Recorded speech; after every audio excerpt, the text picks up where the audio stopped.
I'll never forget the chaos that erupted at Tony's Pizzeria that Thursday evening.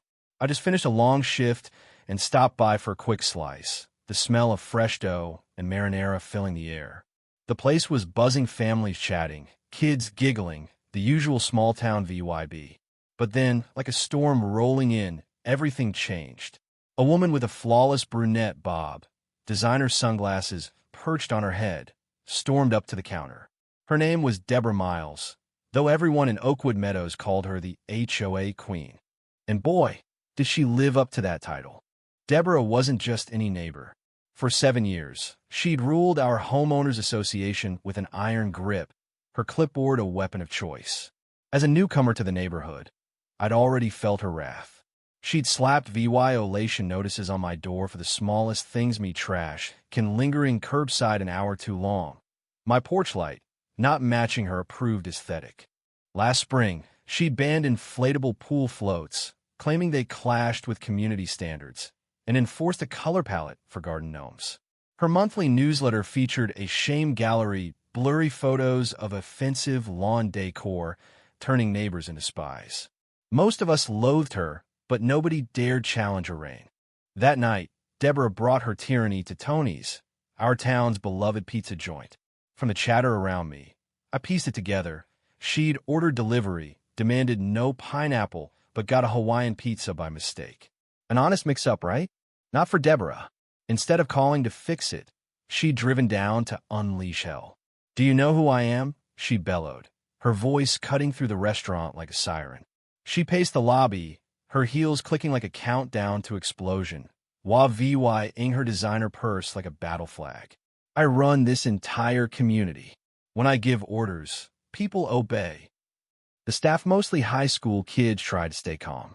A girl, maybe 16, her voice shaky, said, "Ma'am, we're so sorry. We'll remake your pizza for free." But Deborah wasn't hearing it. "Sorry," she snapped, her face flushing red. "I want a refund, plus compensation for my time and gas. This is disrespectful." I said no pineapple was my only instruction. The air grew thick with tension. A family nearby asked for their order to go. An older couple by the window whispered, their eyes wide. I saw phones come out, some texting, others recording. This was no ordinary tantrum. Deborah's rage boiled over. "This is sabotage," she declared, pointing at the cashier, a nervous teen. "Everyone knows your CRVYC is a disgrace. I should have gone to Marcos." The manager, a guy named Tom, barely out of college, stepped in, his voice steady but firm. "Ma'am, I get it, you're upset. We'll remake your order. Throw in some garlic knots. No charge." That's when Deborah lost it completely. Her eyes narrowed to slits, her lips curling into a sneer. "Garlic knots?" she hissed, grabbing the pizza box from a counter. "You think that fixes this?" Before anyone could blink, she stormed behind the counter past the employees, only sign-in shove past Tom. The assistant manager, a lanky 17-year-old named Ethan, had just walked out from the kitchen. Deborah zeroed in on him. "This is what I think of your apology," she roared. In one swift motion, she slammed the open pizza box into Ethan's chest. Sauce, cheese, ham, and those dreaded pineapple chunks splattered everywhere his uniform, his face, the floor. The kid froze, stunned, looking like he'd been hit by a food bomb. The restaurant fell dead silent, the kind of quiet that makes your heart race. Then the tide turned. Camera clicks broke the silence as customers recorded. An older man stood up, his voice firm. "I'm calling the cops." A woman near me muttered, "My son works here weekends." That's assault on a kid. Deborah, suddenly aware of the eyes on her, tried to backpedal. "Ridiculous," she scoffed, smoothing her blouse. "It was just a complaint. He can wash his shirt." But Tom wasn't VYing it. "You assaulted my employee," he said, his voice like steel. "Leave now, or we're pressing charges." "Assault? Over pizza?" Deborah laughed, but her eyes darted nervously. I couldn't stay quiet. Stepping forward, I said, "Throwing food at someone's assault, period. And you've got a dozen witnesses, plus VY Deo." Her gaze locked on me, recognition flashing. "You're that new guy on Elm Street with the tacky mailbox," she spat. "Of course you'd side with them." Before I could reply, The door swung open.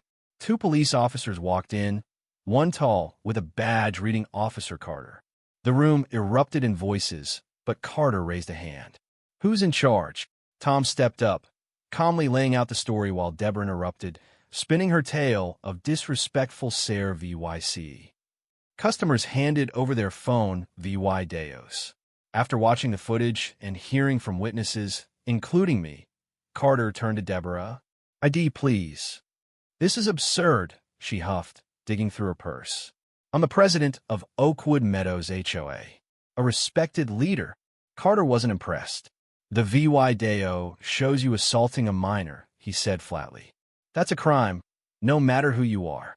When Deborah tried to argue and then walk out, Carter stopped her. "Deborah Miles, you're under arrest for assault. You have the right to remain silent." I watched, jaw dropped, as they cuffed her right there in Tony's. Deborah's face cycled through shock, fury, and finally, fear. As they led her to the squad car, she caught my eye, and I saw at the moment she realized her HOA crown couldn't save her. The aftermath hit hard. Deborah faced a misdemeanor assault charge, a DULA $2,500 fine, 40 hours of community service VYC, and a permanent ban from Tony's. The HOA board held an emergency meeting and booted her as president, calling her actions unfit for leadership.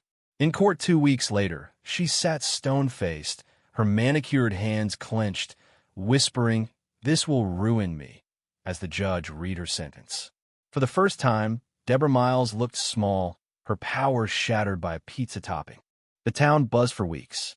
Some called it justice. Others said it was overblown. But one thing was clear: Deborah's reign was over, all because of a few chunks of pineapple. So what do you think? Was Deborah's meltdown just a bad day, or did she deserve to lose everything? Should the pizzeria have pressed charges, or was a public apology enough? And let's get real, would you have stepped in like I did, or stayed quiet? Drop your thoughts below, hit that like button if this story got your blood pumping, and subscribe for more wild tales from everyday life. Thank you for taking the time to listen to today's story on Store of Good Stories. If this story touched your heart or made you think, don't forget to hit like and share the video to spread this positive message to more people. And if this is your first time here, make sure to subscribe and turn on the notification bell so you won't miss any of the meaningful stories we share every week. Your support is the biggest motivation for Store of Good Stories to keep bringing heartfelt and valuable stories to you. See you in the next video. Thank you for taking the time to listen to today's story on Store of Good Stories. If this story touched your heart or made you think, don't forget to hit like and share the video to spread this positive message to more people. And if this is your first time here, make sure to subscribe and turn on the notification bell so you won't miss any of the meaningful stories we share every week. Your support is the biggest motivation for Store of Good Stories to keep bringing heartfelt and valuable stories to you. See you in the next video.